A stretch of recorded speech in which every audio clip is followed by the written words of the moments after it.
Hello dear students, अपना electrostatics का chapter पूरा थ्योरी और सॉल्व न्यूमेरिकल के साथ एंड हो चुका है। आज हम स्टार्ट करने वाले करंट इलेक्ट्रिसिटी, जो कि मैक्सिमम 3 क्लासेस में अपना खत्म हो जाएगा, क्योंकि छोटा चैप्टर है और आसान चैप्टर है। ओके, तो विदाउट वेस्टिंग एनी टाइम अपन फटाफट टॉपिक पे आते हैं। तो करंट इलेक्ट्रिसिटी स्टार्ट करने से पहले उसके रिलेटेड कुछ बेसिक चीजें जो हमें पता चाहिए वो हम थोड़ा सा डिस्कस करने की कोशिश करते हैं। जैसे कि हम सबको पता है करंट क्या होता है, बराबर। करंट क्या होता है बेटा? Flow of charges per unit time. इसे हम क्या बोलते हैं? करंट। मतलब एक जगह से दूसरी जगह अगर चार्ज फ्लो होता है विथ रिस्पेक्ट टू टाइम, तब उसे हमने क्या नाम दिया है? करंट नाम दिया है। तो इसका यूनिट क्या बनता है बेटा? तो कूलम पर सेकंड, जिसे ही हम एम्पियर बोलते हैं। And it is a fundamental quantity. कौन सी क्वांटिटी है ये? फंडामेंटल क्वांटिटी है। ओके, ये हुई करंट की बेसिक डेफिनेशन।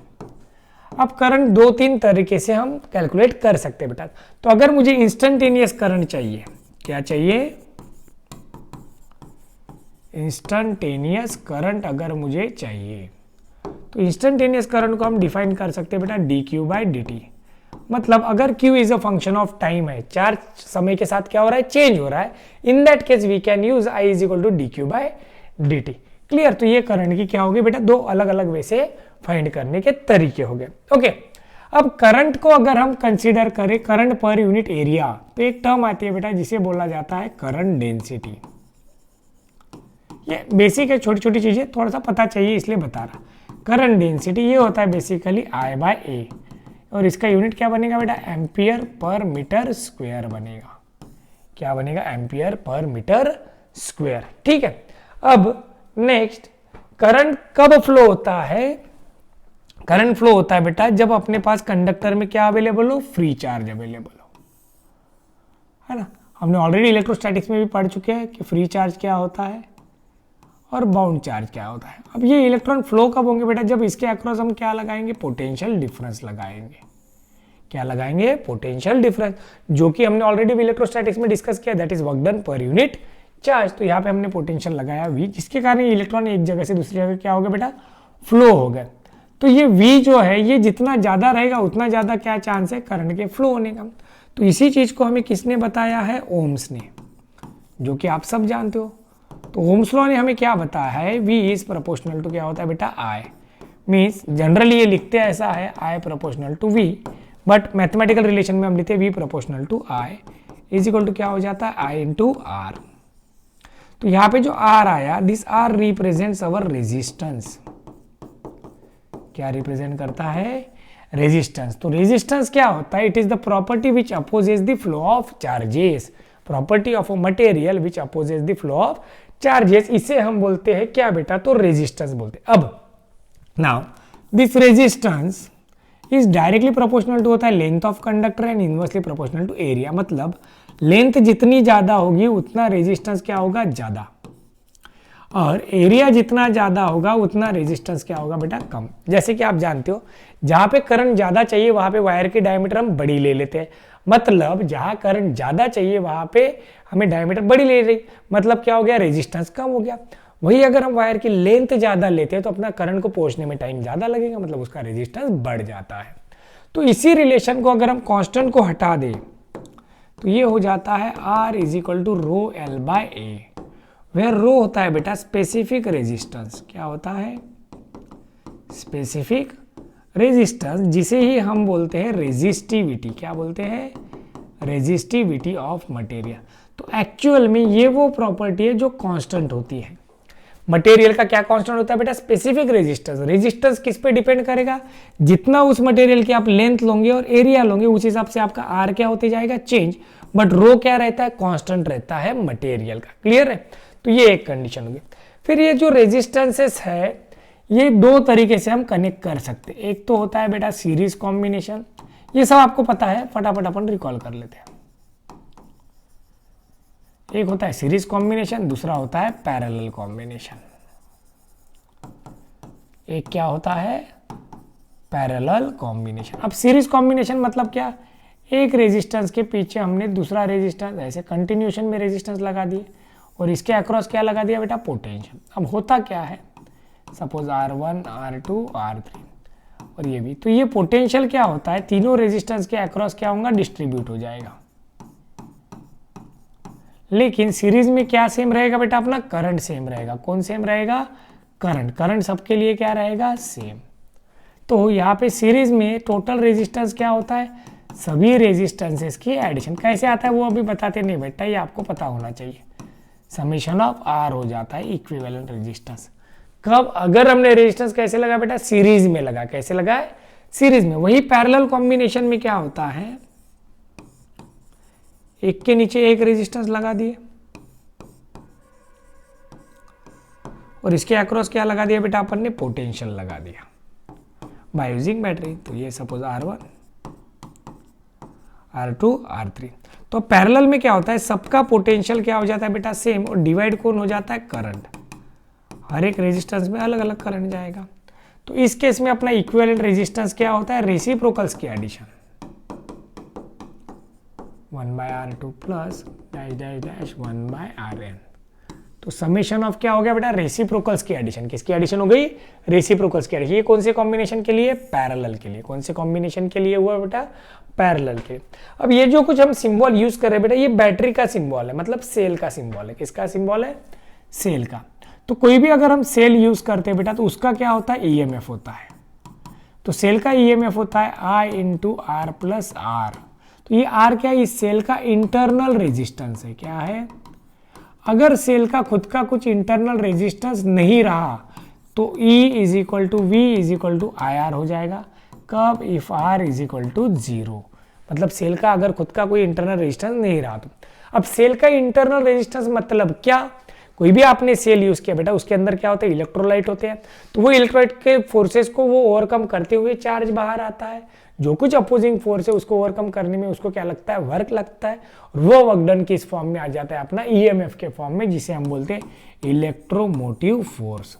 तो ईएमएफ = क्या हुआ, I × R + R। तो I क्या हो जाएगा बेटा, E/R + R। ओके। अब ये जो सेल्स है, तो सेल का हमें कॉम्बिनेशन दो तरीके से हम लगा सकते हैं। या तो सेल ऐसे लगेंगे, एक पॉजिटिव एक निगेटिव।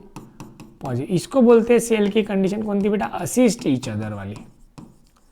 कौन सी हो गई, असिस्ट ईच अदर। इस केस में दोनों सेल के ईएमएफ की क्या हो जाती है बेटा, एडिशन। क्या होती है, एडिशन होती है। ओके। वही अगर हमने इसे उल्टा लगा दिया तो ये कंडीशन कौन सी हो जाती है बेटा, अपोज की। ये E1 ये E2, तो अपोज में क्या होगा, E1 - E2 हो जाएगा। क्लियर। तो ये कुछ बेसिक प्रॉपर्टीज थी जो हमें पता चाहिए before moving forward with current electricity. तो चलिए अब अपन चैप्टर स्टार्ट करते हैं बेटा। क्या स्टार्ट करते हैं, चैप्टर। तो चैप्टर में सबसे पहली चीज जो आती है बेटा, कुछ चीजें हमें पता चाहिए। चलिए, तो क्या क्या पता चाहिए, हमें पता चाहिए बेटा जंक्शन क्या होता है। पहली बात, तो जंक्शन एक ऐसा पॉइंट है जहां पे अलग अलग डायरेक्शन से क्या आया बेटा, करंट आया, और डिफरेंट डायरेक्शन में क्या हो गया, डिस्ट्रीब्यूट हो गया। सपोज I1 आया, I2 आया, और इधर अलग अलग डायरेक्शन में चला गया। ऐसे पॉइंट को क्या बोलेंगे आप, जंक्शन। जैसे रेलवे स्टेशन को जंक्शन बोला जाता है, तो जंक्शन हर एक स्टेशन को नहीं बोला जाता है, ऐसे स्टेशन को बोला जाता है जहां से ऑल पॉसिबल डायरेक्शन में क्या हो रही हो, रेल्स डिस्ट्रीब्यूट हो रही है। ऐसे ही जगह को क्या बोलते हैं बेटा, जंक्शन बोलते हैं। क्लियर। तो जंक्शन एक ऐसा पॉइंट है जहां से करंट क्या होता है, अपना डिस्ट्रीब्यूट होता है। करंट क्या होता है, डिस्ट्रीब्यूट होता है, उसको हम क्या बोलेंगे बेटा, जंक्शन बोलेंगे। वही दूसरा आता है फिर लूप, और इसी को हम सर्किट भी बोल देते हैं। तो इसमें क्या होते हैं, अलग अलग इलेक्ट्रिकल कंपोनेंट लगे होते हैं जो एक क्लोज लूप फॉर्म करते हैं। ठीक है, इसको क्या बोलेंगे आप, लूप और सर्किट। क्या बोलेंगे, लूप और सर्किट। तो इन दो चीजों पे बेस हमें सबसे पहला टॉपिक जो पढ़ना है बेटा, वो है किरचॉफ्स लॉ। कौन सा लॉ है, किरचॉफ्स लॉ। चलिए, पहले आता है भैया किरचॉफ्स फर्स्ट लॉ। मैंने यहाँ पे बुक ओपन करके रखी है, आप लोग देख सकते हो। Kirchhoff's law of electrical network क्या है, किरचॉफ्स लॉ। तो किरचॉफ के बेटा दो लॉ है। तो पहले लॉ को बोला गया फर्स्ट लॉ, एज यूजुअल पहला है तो फर्स्ट लॉ। इसी को जंक्शन लॉ भी बोलते हैं। कौन सा लॉ बोलते हैं? Junction law. और इसी को करंट लॉ भी बोलते हैं। कौन सा लॉ बोलेंगे बेटा? Current law. तो ये क्या कहता है? At any junction summation of current क्या हो जाता है? जीरो हो जाता है। अगर ये जंक्शन पॉइंट है, अब यहाँ पे आपने ये करंट लगा दिए I1, I2, I3, I4, I5। तो इसका कहना क्या है? एट जंक्शन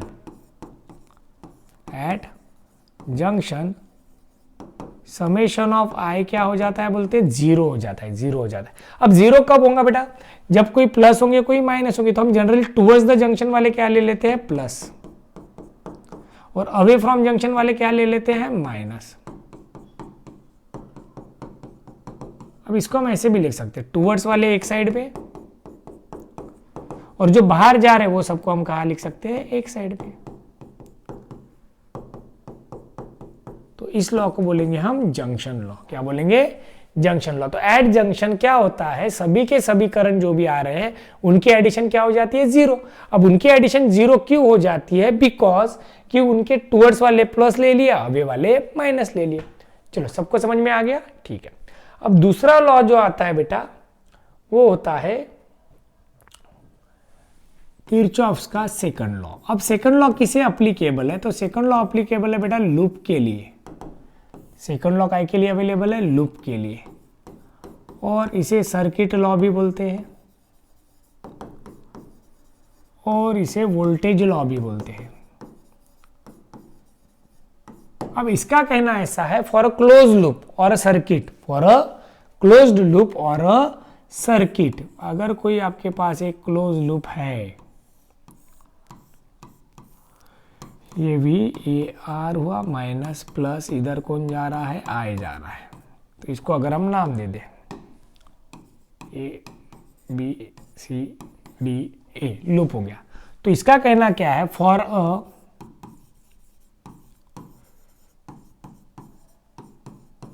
क्लोज लूप और circuit, summation of V plus summation of summation of E plus summation of I R क्या हो जाता है? जीरो। मतलब ईएमएफ और पोटेंशियल की एडिशन क्या होगी? जीरो होगी। अब ये जीरो होने के लिए कुछ पॉजिटिव लगेंगे बेटा और कुछ निगेटिव लगेंगे। अब पॉजिटिव निगेटिव की डायरेक्शन को डिसाइड करने के लिए अपन पढ़ते हैं इसके साइन कन्वेंशन। क्या पढ़ते हैं? Sign convention.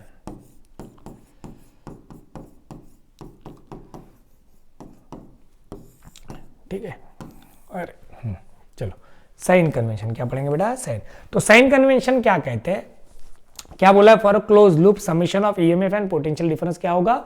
जीरो होगा। ये किसका कहना है? सेकंड लॉ का। लेकिन ये प्लस माइनस आने चाहिए तो जीरो होगा। तो साइन कन्वेंशन में इसका पहला कहना ऐसा है, अगर आपका लूप, जैसे अभी मैं यहां पे ले लूं for example A B C D A, ये लूप ले लिया, तो इफ, है ना, अगर हम निगेटिव से पॉजिटिव जा रहे हैं, कहा जा रहा है निगेटिव से positive, if loop is trace, मैं यहाँ पे शॉर्ट में लिख लेता हूँ, इतना बड़ा स्टेटमेंट लिखने से अच्छा, ठीक है, थोड़ा टाइम बचेगा, बाकी कुछ नहीं। तो अगर हम कहा जा रहे हैं निगेटिव टू पॉजिटिव जा रहा है अपना लूप, कहा जा रहा है निगेटिव टू पॉजिटिव अगर जा रहे हैं तो ई विल बी पॉजिटिव। वही अगर अपना लूप कहा जा रहा है पॉजिटिव टू निगेटिव जा रहा है तो ई का साइन क्या कर लो? निगेटिव कर लो। ठीक है, कैसे? तो जैसे अगर हम इधर से जा रहे हैं ए बी सी डी, तो हम निगेटिव से पॉजिटिव की तरफ जा रहे हैं बेटा, तो ये क्या हो जाएगा? ई पॉजिटिव हो जाएगा। वही अगर हम ये ऐसा लूप ले लूँ मैं ए डी सी बी ए, तो इधर से जाते समय हम पॉजिटिव से कहा जा रहे हैं निगेटिव की तरफ, तो उस केस में ई क्या हो जाएगा? आपका निगेटिव हो जाएगा। क्लियर? अब ये ई के साइन हो गए। अब तीसरा आई आर के साइन कैसे लेंगे? अब अगर करंट लूप की डायरेक्शन में है, I is in direction of loop, I is in direction of loop, मतलब करंट अगर लूप की डायरेक्शन में फ्लो हो रहा है, then I R is negative. I R क्या होना चाहिए बेटा? निगेटिव होना चाहिए। जैसे यहाँ पे ए से बी, करंट भी ए से बी जा रहा है, लूप भी ए से बी जा रहा है, उस केस में आई इंटू आर क्या हो जाएगा? निगेटिव हो जाएगा। वही अगर I is opposite to the loop, I is opposite to the loop, जो भी लूप आपने कंसीडर करा, देन IR is पॉजिटिव, तब IR को क्या लो, पॉजिटिव लो। ये साइन कन्वेंशन हमें पता चाहिए, तो बड़े वाले इस पे से समझने की कोशिश करते हैं। ये यहाँ पे दिया ही हमें, चलो ये एग्जाम्पल पे से समझते हैं दोनों लॉ को। पहला एग्जाम्पल 9.1,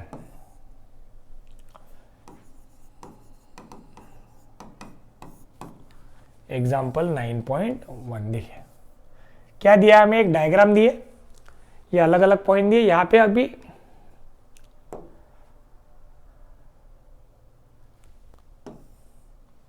चलिए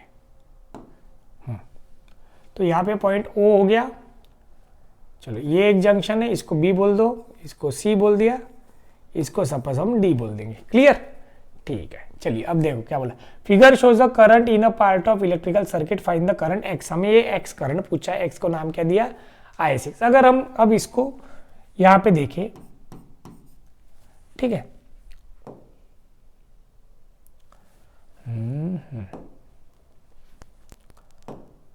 चलो अब यहाँ पे देखो, अगर हम क्या बोल दे, इस पॉइंट को देखें अपन, बी पॉइंट को, कौन से पॉइंट को देखे बेटा, बी पॉइंट को अगर देखते हैं तो यहाँ पे आने वाले करंट एट पॉइंट बी, अब ये I1 टूवर्ड्स है, ये I2 अवे है, I3 भी अवे है, मतलब I1 इज इक्वल टू क्या हो जाएगा, I2 प्लस I3।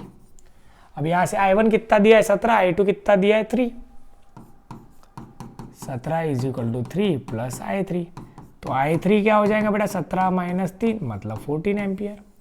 ये कहाँ पे हुआ, पॉइंट बी पे हुआ, कहाँ पे हुआ, पॉइंट बी पे। अब सी पॉइंट पे देखो, ये भी टूवर्ड्स है, ये भी टूवर्ड्स है, ये अवे है, तो हम क्या बोलेंगे, एट पॉइंट सी। अब एट पॉइंट सी पे देखिए, अगर दिख नहीं रहा होगा तो मैं बता देता, I3 भी सी की तरफ है, I4 भी सी की तरफ है, I5 बाहर आ रहा है, तो एडिशन किसकी होंगी, I2 प्लस I4 किसके बराबर हो जाएगा, I5 के बराबर हो जाएगा। अब I2 कितना है, I2 कितना है अपना, सॉरी I3 कितना है, I3 प्लस I4 अंदर आ रहे हैं, I5 बाहर जा रहा है, तो I3 अपने पास ऑलरेडी 14 है, I4 कितना आया है 2, तो I5 कितना हो जाएगा भैया, 16 हो जाएगा। चलिए I5 16 हो गया।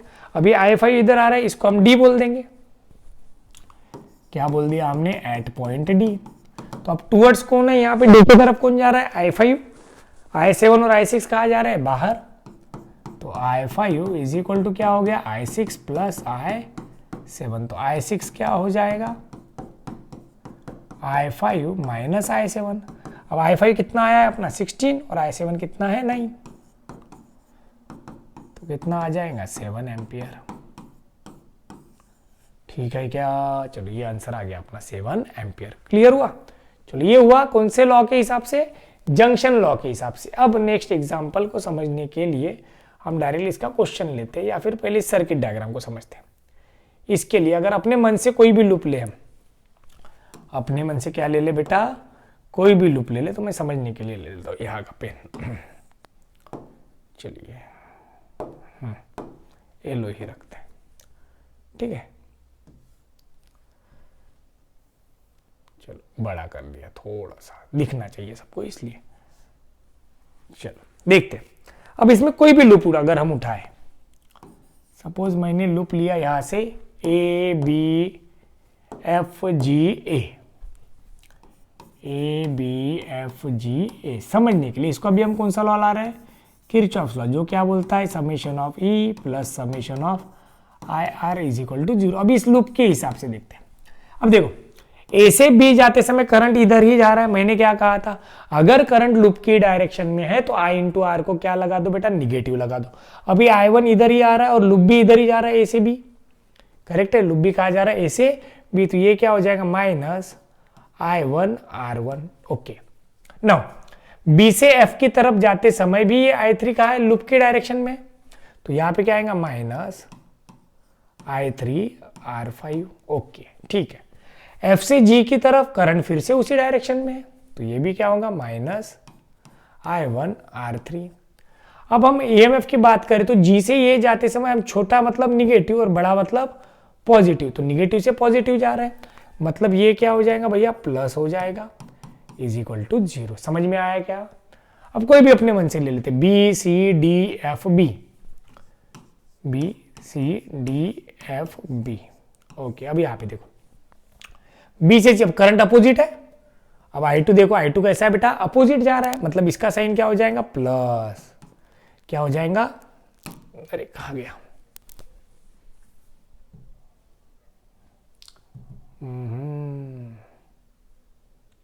चलिए, हाँ चलो क्लोज कर देते हैं। एक मिनट बेटा, कहाँ गया कहाँ गया कहाँ गया, एक मिनट थोड़ा सा, चलो इसको भी क्लोज कर देते हैं। चलो, एक में क्या था, अपना नोट था।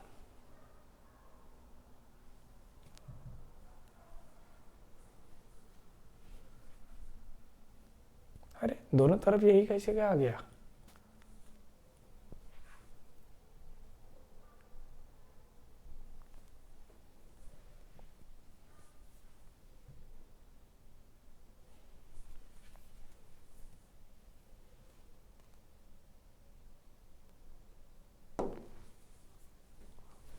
चलो चलो आ जाए, जल्दी जल्दी जल्दी जल्दी जल्दी।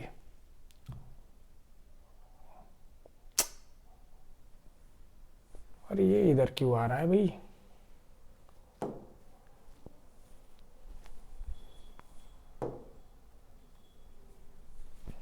चलिए,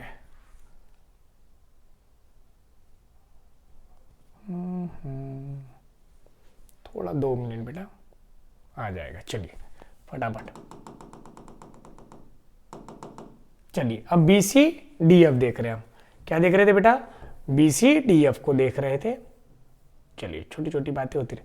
अब B C D F B में देखिए, बी से सी जाते समय करंट अपोजिट है भैया, तो इसका साइन क्या हो जाएगा, प्लस हो जाएगा। क्या हो जाएगा, प्लस हो जाएगा। तो ये क्या आएगा, प्लस I2 इंटू R2। अब सी से डी जाते समय प्लस से माइनस जा रहे हैं, तो ये क्या हो जाएगा, माइनस हो जाएगा। डी से एफ की तरफ जाते समय फिर से करंट अपोजिट है, तो ये क्या हो जाएगा बेटा, प्लस हो जाएगा I2 इंटू R4। एफ से बी की तरफ जाते फिर से करंट अपोजिट है, तो ये भी प्लस हो जाएगा बेटा। क्या प्लस होगा, I3 into R5 is equal to 0। चलो, तो ये कंडीशन समझ में आ गई। अब इसका हम न्यूमेरिकल पे से समझने की कोशिश करते हैं। चलिए अब यहां देखो क्या बोला है, 2 बैटरीज। अब डायग्राम दी रहेंगे ऐसा जरूरी नहीं है, कभी कभी डायग्राम दी रहती है, कभी कभी डायग्राम दी नहीं रहेंगी।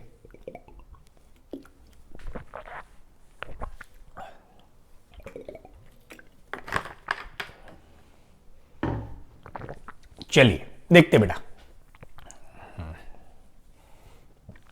चलो क्या बोला है क्वेश्चन में, 2 batteries of 7 volt and 13 volt and internal resistance भी दिए उनके 1 ohm and 2 ohm are respectively are connected in parallel with a resistance of 12 ohm. कितने रेजिस्टेंस के साथ पैरेलल में कनेक्ट करें उनको, 12 ओम के। Find the current through each branch of circuit and potential difference across 12 ohm resistance, ऐसा बोला है। तो देखते हैं, हमने पहले कंसीडर कर लिया, एग्जाम्पल है भैया 9.2। चलो देखते हैं बढ़िया तरीके से। तो पहली बैटरी कौन सी है बेटा, 7 वोल्ट। उसके पैरेलल में कौन सी बैटरी लगी है, दूसरी बैटरी 13 वोल्ट की। तो ये हो गया 7 वोल्ट, ये हो गया 13 वोल्ट। ठीक है, थोड़ा और अच्छे से निकालने की कोशिश करते हैं।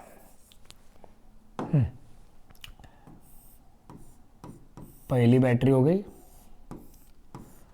ये दूसरी बैटरी हो गई, और इनके अक्रॉस एक पैरेलल में क्या लगा है, रेजिस्टेंस लगा है। चलो ये कितना दिया है, 7 वोल्ट, दूसरा कितना है 13 वोल्ट, और रेजिस्टेंस कितना है भैया, तो 12 ओम। कितना है, 12 ओम रेजिस्टेंस है। अब उसने बोला हर एक ब्रांच में का क्या बताओ, करंट बताओ, यही बोला, find the current to each branch of the circuit and potential difference across 12 ohm. और इसके अक्रॉस का क्या पूछा है, V पूछा है। ओके, ये हो गई अपनी कंडीशन। अब करंट की डायरेक्शन तो अपने हाथ में बेटा, तो माइनस से प्लस ले लो, माइनस से क्या ले लो बेटा, प्लस। इसको I1 बोल दिया तो इसको I2 बोल देंगे। अब ये दोनों मिलके यहाँ जाएंगे तो इसको I3 बोल देंगे। तो ये जंक्शन हो गया ना, इधर से कौन आया I1, इधर से कौन आया भैया तो I2।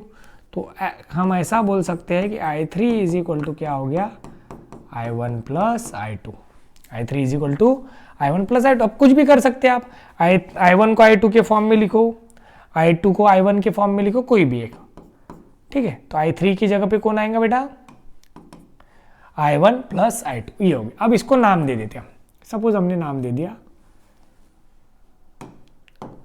नाम दे दिया बेटा ABCDERF, ठीक है।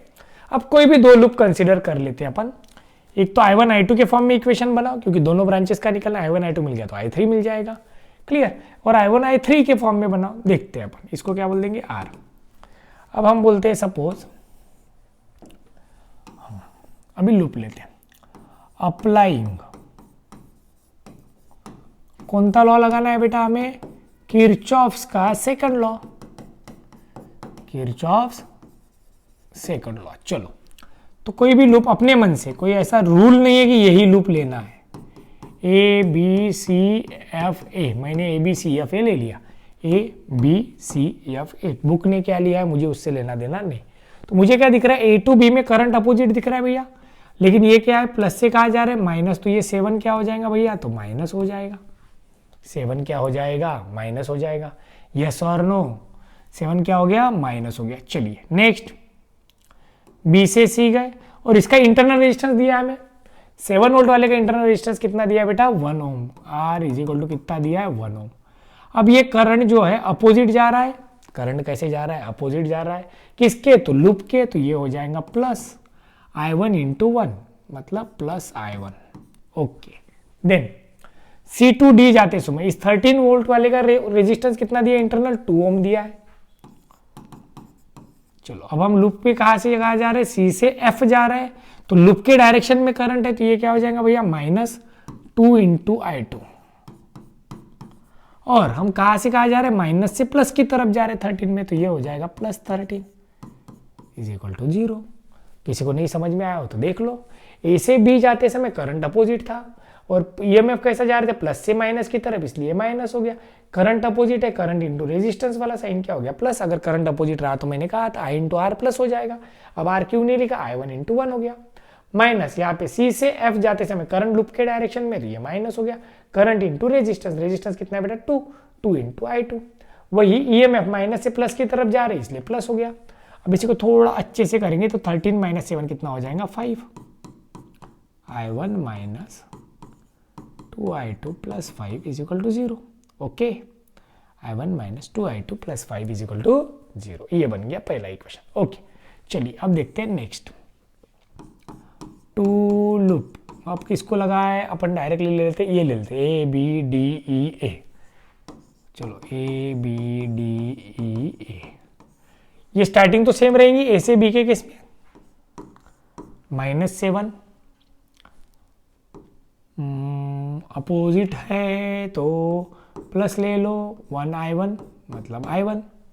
डायरेक्टली नीचे जाएंगे, सी से डी में ये करंट जा रहा है I3, तो I3 अपोजिट है डी से ई के, अपोजिट रहा तो क्या लेना है, प्लस लेना है। तो प्लस कितना है, 12 I3 इज इक्वल टू 0। अब इसमें क्या कर देंगे, 7 plus I1 plus 12 into I3, यानी क्या है भैया, तो I1 प्लस I2 है इज इक्वल टू 0। तो मल्टीप्लाई करो, -7 plus I1 plus 12 into I के 1 कितना होगा, 12I1 plus 12I2 is equal to 0। तो ये हो जाएगा 13I1 plus 12I2 minus 7 is equal to 0। अब ये एक इक्वेशन है अपने पास, ये एक इक्वेशन है। दोनों को कैसे सॉल्व करना है आप लोगों को पता है, साइमल्टेनियस इक्वेशन सॉल्व करेंगे अपन। I1 minus 2I2 is equal to -5। इधर कौन था बेटा, 13I1 plus 12I2, 13I1 plus 12I2 is equal to क्या होगा वो, सॉरी ये -7 उधर गया तो क्या हो जाएगा, +7। चलो इसको 1 बोल दो, इसको 2 बोल दो, वही अपना सॉल्व करने वाला है। इसको 13 से मल्टीप्लाई करो, इसको 1 से करो, या फिर इसको 12 से करो, इसे 2 से करो। 12i1 माइनस 24i2, 12 5 60, 2 से मल्टीप्लाई करो, 26i1 प्लस 24i2, ये कितना होगा 8, 2 + 1 3, इसको माइनस करो, माइनस कितना होगा ये 46, सॉरी 40, हाँ 46। तो यहाँ से i1 मिल जाएगा जो भी आना है। अब i1 मिल गया तो कौन मिल जाएगा भैया, i2 मिल जाएगा ना। i2 मिला तो कौन मिलेगा, i3 मिलेगा। और पोटेंशियल के अक्रॉस जो भी रेजिस्टेंस आया है तो v = क्या होगा, i3 × r। चलो बाकी की कैलकुलेशन आप लोग कर सकते हो, मैंने सिर्फ एक करके। तो लूप के लिए कोई रूल नहीं है बेटा, आपको जो लूप समझ में आए वो लूप ले लो, 2 साइमल्टेनियस इक्वेशन बनाओ, अननोन करंट मिल जाएगा। तो ये हो गया अपना पहला part, that is of Kirchhoff's law. Text book के हिसाब से भी आप लोग ट्राई कर सकते हो। ये दूसरा एग्जांपल आपने ट्राई करना है, 9.3 को आप ट्राई कर सकते हो। क्लियर है, सॉल्व करके देखना, आंसर आ जाएंगे फटाफट। चलिए अब नेक्स्ट पार्ट आता है बेटा, इसमें व्हीटस्टोन ब्रिज। कौन सा पार्ट आता है, व्हीटस्टोन ब्रिज प्रिंसिपल। तो Wheatstone bridge principle is basically used to find the unknown resistance. तो व्हीटस्टोन ब्रिज प्रिंसिपल किस लिए यूज करते हैं बेटा, टू फाइंड अननोन रेजिस्टेंस। जैसा कि आपके पास मैंने एक बॉक्स दे दिया, उसमें बहुत सारे रेजिस्टेंस रखे, उसमें के 3 रेजिस्टेंस की वैल्यू आपको पता है, चौथे की पता नहीं है, तो it comes under the application of Kirchhoff second law, बराबर। तो इसे बनाया किसने था बेटा, तो ये बनाया गया था चार्ल्स व्हीटस्टोन ने, जिनकी बर्थ हुई थी 1802 में और डेट हुई 1875 में। और ये किस लिए यूज होता है, generally for calibrating different instrument. किसके लिए, for calibration of instrument generally use होता है। तो हम इसे यहां पे किस लिए यूज करेंगे, to find unknown resistance. Simple ध्यान में रखो, टू फाइंड अननोन रेजिस्टेंस। तो देखते, तो इसने क्या किया व्हीटस्टोन साहब ने 4 रेजिस्टेंस ले लिए अपने मन से और उनको 4 साइड ऐसे माउंट कर दिया। Suppose we called it R1, R2, R3 and R4। Okay ठीक है, चलेगा। और इनके अक्रॉस क्या लगा दिया, सप्लाई बाय यूजिंग की। और इसके बीच में क्या है, ऊपर से नीचे एक गैल्वानोमीटर लगा दिया टू डिटेक्ट करंट। अब जब हमने की क्या करी, क्लोज करी, तो इसमें से I करंट फ्लो होना शुरू हुआ। अब ये करंट इस जंक्शन पे आके क्या हो गया, स्प्लिट हो गया। इधर गया I1, इधर गया I2। आगे जाते जाते कुछ करंट यहां से पास हुआ, तो इधर से भी आया, तो इसमें से जाने वाला करंट कौन बना, IG बना। कौन बना, IG। तो आगे कितना करंट गया होगा, I1 माइनस IG गया होगा। फिर ये IG इधर नीचे आ रहा है और इधर से कौन आ रहा है बेटा, I2। तो ये दोनों मिलके इधर बाहर कौन जाएगा, I2 प्लस IG बाहर जाएगा। तो इधर बाहर कौन गया, I2 प्लस IG बाहर गया। अब इधर से I1 माइनस IG, इधर से I2 प्लस IG, बाहर फिर से कौन निकल गया, I = I1 प्लस I2। ठीक है, तो मतलब वापस से कौन मिला हमें, I मिला। वापस से कौन मिला, I मिला, I1 प्लस I2। क्लियर हुआ। अब इसी को हमने क्या कर दिया, नाम दे दिया, इसको नाम दे दिया G, गैल्वानोमीटर को। यहाँ से numbering A B C D और E। ठीक है क्या, A B C D और E। चलिए ओके, वेरी गुड। तो पहले हम लूप लेते हैं बेटा A B G D A। इसको हम क्या लगाएंगे, किरचॉफ्स लॉ। फिर से वही कहानी है, अप्लाइंग कौन सा लॉ बोलेंगे, किरचॉफ्स लॉ। चलो इसको थोड़ा रिड्यूस करने की कोशिश करते हो, जितना होता है उतना। अब फिर से वही लिख रहा हूं मैं, अप्लाइंग किरचॉफ्स कौन सा लॉ बेटा, सेकंड लॉ। अब किसे अप्लाई कर रहे हैं हम, पहले to loop A B G D A। चलिए बढ़िया, समझने की कोशिश करेंगे। इसको मिटा दूं यहाँ से, चलो थोड़ी जगह बच जाएंगे अपने लिए, बाकी कुछ नहीं, ये तो आई ही है। तो अब A B G D A में देखो, अब ये करंट I1 लूप के डायरेक्शन में A से B की तरफ जा रहा है और रेजिस्टेंस कितना है R1, तो इसका साइन क्या बनेगा भैया, तो माइनस बनेगा ये I1 R1, क्योंकि वो लूप की डायरेक्शन में रहा, तो क्या लो बोला है मैंने, माइनस साइन, तो ये हो गया माइनस I1 R1। अब B से D की तरफ जाते हैं तो IG इंटू जी, तो ये भी करंट लूप की डायरेक्शन में, तो माइनस IG इंटू जी हो गया। अब D से जब हम A की तरफ जा रहे तो करंट अपोजिट हो गया, तो ये प्लस बन जाएगा, प्लस में क्या आएगा, तो I2 into R3 is equal to zero, clear. अब ऐसा बोलते हैं कि अगर बैलेंस कंडीशन है, क्या बोल देते हैं, इन बैलेंस कंडीशन IG की वैल्यू क्या हो जाती है, बोलते हैं जीरो। बैलेंस कंडीशन में इसमें से कुछ भी करंट फ्लो नहीं होगा, तो ये जीरो हो जाएगा, तो ये टर्म चली जाएगी, ये टर्म चली गई तो क्या बचेगा भैया अपने पास, तो ये बचेगा minus I1 R1 plus I2 R3, मतलब simply I1 R1 is equal to I2 R3। ये हो गई अपनी फर्स्ट कंडीशन। ओके, चलिए अब दूसरा लूप अपन इस राइट हाफ को लगाते, that is B C D B. किसको लगाएंगे, B C D G B, D G and B. चलो बताओ क्या दिखता है अब बी से सी में आप देखोगे तो I1 माइनस IG ये इधर जा रहा है, तो ये करंट लूप की डायरेक्शन में है, तो I1 माइनस IG साइन क्या लगेगा बे, माइनस और इंटू R2। ओके, सी से डी की केस में ये अपोजिंग है, तो ये क्या हो जाएगा, plus I2 plus IG into R4, और इधर डी से बी जाते समय ये भी अपोजिंग है, तो ये plus IG into G is equal to zero. फिर से हम बोलेंगे for balance condition,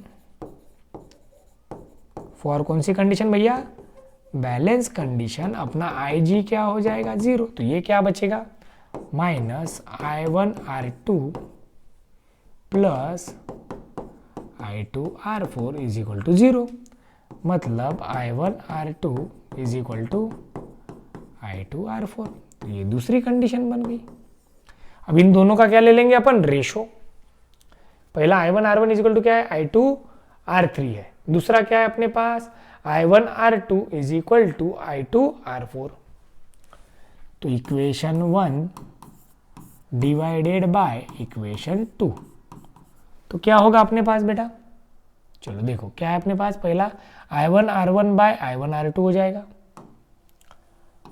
I1 R1 bye I1 R2, चलो is equal to I2 R3 bye I2 R4, तो I2 I2 cancel, I1 I1 cancel, तो क्या आया, R1 by R2 is equal to R3 by R4, और you can say R1 by R3 is equal to R2 by R4।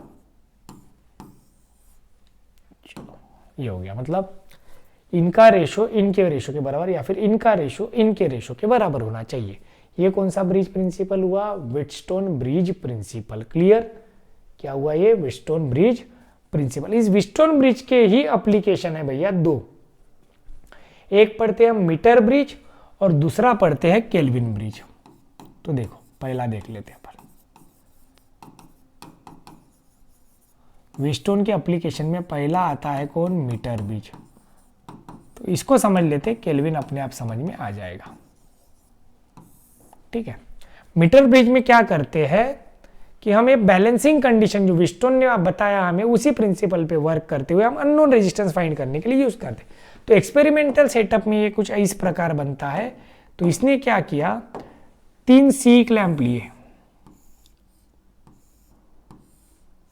1 2 3, समझना है बस। ठीक है, अब इसको मीटर ब्रिज बोला गया क्योंकि इसमें जो वायर यूज हुआ वो एग्जैक्टली कितना था बेटा, 1 मीटर लेंथ का। कितना था, 1 मीटर लेंथ, और इसके अक्रॉस क्या लगा, ये एक स्केल।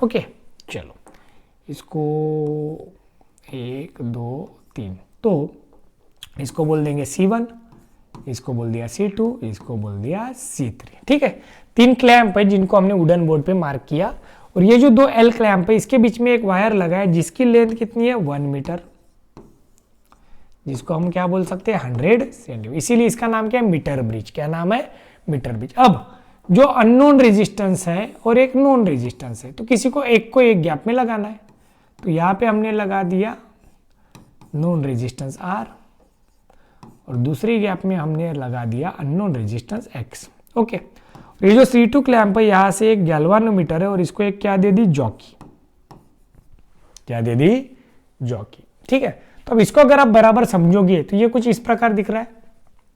ये जो कुछ वायर होगा इस वायर का कुछ रेजिस्टेंस होगा, क्योंकि हमने स्टार्टिंग में पढ़ा था R is proportional to L, तो इसका कुछ रेजिस्टेंस होगा, इतने बचे हुए वायर का कुछ रेजिस्टेंस होगा।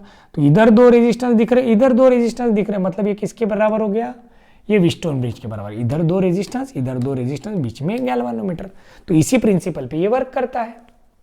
ठीक है, तो क्या करना है, अभी हमने सर्किट ऑन किया, इसको जो भी एक्सटर्नल सर्किट होगा इसमें से क्या पास होगा भैया करंट, जो भी एक्सटर्नल कनेक्शन अपन ने दिए होंगे उसमें से क्या पास होगा करंट। अब ये जो जॉकी इसको हमें टैप करना है, जब तक ये गैल्वानोमीटर का डिफ्लेक्शन क्या हो जाए 0, क्या हो जाए गैल्वानोमीटर का डिफ्लेक्शन 0 नहीं होता तब तक हमें टैप करना है। अब टैप करने के बाद जो हमें लेंथ मिलेगी, तो इधर से जो लेंथ है इसको हम बोल देंगे LR, और यहां से यहां तक की जो लेंथ है बेटा इसको बोल देंगे LX। क्या बोल देंगे LR, और इधर की लेंथ को क्या बोलेंगे LX। तो अगर ये गैल्वानोमीटर का डिफ्लेक्शन 0 आ गया मतलब ये बैलेंसिंग कंडीशन हो जाएंगे। अब अगर बैलेंसिंग कंडीशन हुई तो इन 2 रेजिस्टेंस का रेशो इन 2 रेजिस्टेंस के रेशो के क्या हो जाएगा बराबर, मतलब R by R R is equal to क्या हो जाएगा X बाय आर एक्स। ठीक है, तो X by R is equal to क्या हो जाएगा RX बाय आर। अब R यानी क्या होता है rho into LX by A, नीचे भी rho into LR by A, तो रो कैंसिल हो जाएगा, ए भी कैंसिल हो जाएगा, तो X by R is equal to क्या मिल गया बेटा LX बाय LR। तो LR यानी क्या है 100 माइनस LX भी बोल सकते हैं आप। तो इस प्रकार लेंथ की बेसिस से अगर हमें R पता है तो हम X को क्या कर लेंगे फाइंड कर लेंगे सिंपली। ये रेशो किस बेसिस पे लिया, तो by Wheatstone bridge principle, by Wheatstone bridge principle for balancing condition, simple. तो ये हो गया metre bridge which is used to find unknown resistance. अब इस अननोन रेजिस्टेंस की जगह अगर मैंने गैल्वानोमीटर लगा दिया और इधर सिर्फ जॉकी रखी, क्या रखी सिर्फ जॉकी, तो उस कंडीशन में हम गैल्वानोमीटर का रेजिस्टेंस फाइंड करने के लिए जो डिवाइस यूज करते हैं उसे बोलते हैं केल्विन ब्रिज। क्या बोल देते हैं बेटा केल्विन ब्रिज। मतलब ये जो X था X को हटा के इसकी जगह पे क्या लगा देंगे गैल्वानोमीटर। ये देखो आपको दिया ही है, चलो देखो ये व्हीटस्टोन ब्रिज, X इधर R इधर लिया, मैंने R इधर लिया X इधर लिया, तो कुछ फर्क पड़ता नहीं है। तो ये आया X by R is equal to LX by LR। Okay, अब इसी का एप्लीकेशन यानी आपको दिया है केल्विन ब्रिज, जहां पे एक गैप में गैल्वानोमीटर एक गैप में रेजिस्टेंस है, इतना ही फर्क है। ओके ठीक है, अब इसके कुछ एग्जांपल्स देखना है हमें। तो ये हुआ व्हीटस्टोन ब्रिज, होप सबको समझ में आ गया होगा, यस और नो देख लेना भैया समझ में आया कि नहीं। तो ये आज के लिए इतना काफी है। ठीक है, तो सबसे पहले बेटा हमने क्या देखा, बेसिक देखा। बेसिक के बाद हमने किरचॉफ्स के लॉ देखे, किरचॉफ्स के कितने लॉ है 2 लॉ है, उनके एप्लीकेशन के तौर पे उनके एग्जांपल देखे। एक जंक्शन लॉ यानी करंट लॉ होता है, दूसरा होता है वोल्टेज लॉ या फिर उसे हम पोटेंशियल लॉ भी बोलते हैं, करेक्ट। ठीक है, उसके बाद हमने क्या देखा, तो व्हीटस्टोन ब्रिज प्रिंसिपल देखा और उसी का एक एप्लीकेशन देखा जिसे हम बोलते हैं व्हीटस्टोन मीटर ब्रिज। क्लियर। तो कल के वीडियो में हम आएंगे व्हीटस्टोन ब्रिज के न्यूमेरिकल के साथ ही साथ आगे का पार्ट भी हम कवर करने की कोशिश करेंगे। अब आगे के पार्ट में क्या आता है, तो पोटेंशियोमीटर आता है। क्या आता है भैया, पोटेंशियोमीटर आएगा, फिर पोटेंशियोमीटर के एप्लीकेशन आएंगे, पोटेंशियोमीटर के एप्लीकेशन होने के बाद गैल्वानोमीटर आएगा। तो ऐसा अपना 3 क्लास में यूनिट खत्म हो जाएगा। पहला पार्ट है किरचॉफ्स लॉ का, दूसरा पार्ट है व्हीटस्टोन ब्रिज का, तीसरा पार्ट है पोटेंशियोमीटर का, चौथा पार्ट है गैल्वानोमीटर। तो हम पोटेंशियोमीटर तक कल पहुंच जाएंगे और गैल्वानोमीटर नेक्स्ट वीडियो में ले लेंगे। मतलब टोटल 3 वीडियो में अपना करंट इलेक्ट्रिसिटी एंड हो जाएगा। होप सबको समझ में आया हो। थ्योरी कोई किसी भी बुक से पढ़ो या फिर टेक्स्ट बुक की थ्योरी पढ़ोगे तो बहुत ही बेहतर है। ठीक है, तो thank you so much. Channel को लाइक शेयर और सब्सक्राइब करना ना भूलिए और मैक्सिमम बच्चों के साथ शेयर करिए और आप भी खुद अच्छे से वीडियो देखिए। और वीडियो देखते समय प्लीज टेक्स्ट बुक को बाजू में रखने की कोशिश करिए या फिर जो भी नोट्स आपके पास अवेलेबल होगी। Thank you so much.